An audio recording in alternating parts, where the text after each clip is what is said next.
কি চাচা, এই বাড়িতে তো গরুর দাম অনেক আগুন। হাবাতিজা, আগুন থাকলে সমস্যা নাই, পানি ঢেলে আগুন নিভিয়ে দিব।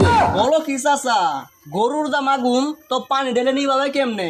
পানি হলো আমার মাথার টেকনিক, গেলেই বুঝতে পারবা। চলো তাহলে ভুলা পাড়ায় যাই, ভুলাল বুঝে গরু কিনে আনবো। A few moments later. আমায় ছক্কা মাইরা দিল রে গরুকে ভালো করে খাওয়া, আমি এই যে বেঁচে দিব। যাই তাহলে কয়েকটা ঘাস কাটি নিয়ে। দিল আউট কইরা বল দিল।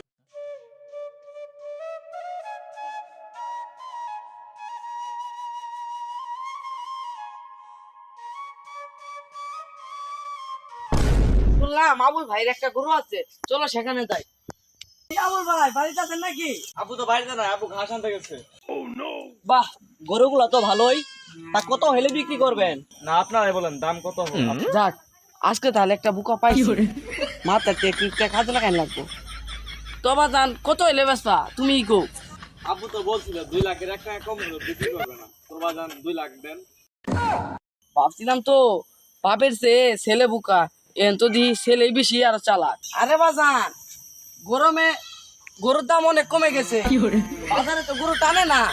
1 লাখ দিমুনি বাজান। কি 1 লাখ টাকা এত কম দামে গরু বিক্রি করবো? আপনাদের মাথা কি ঠিক আছে?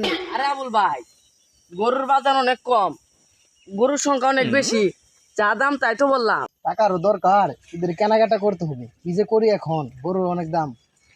আরে ভাই আর একটু বাড়িয়ে বলেন, এত কম দামে গরু বিক্রি করবো না।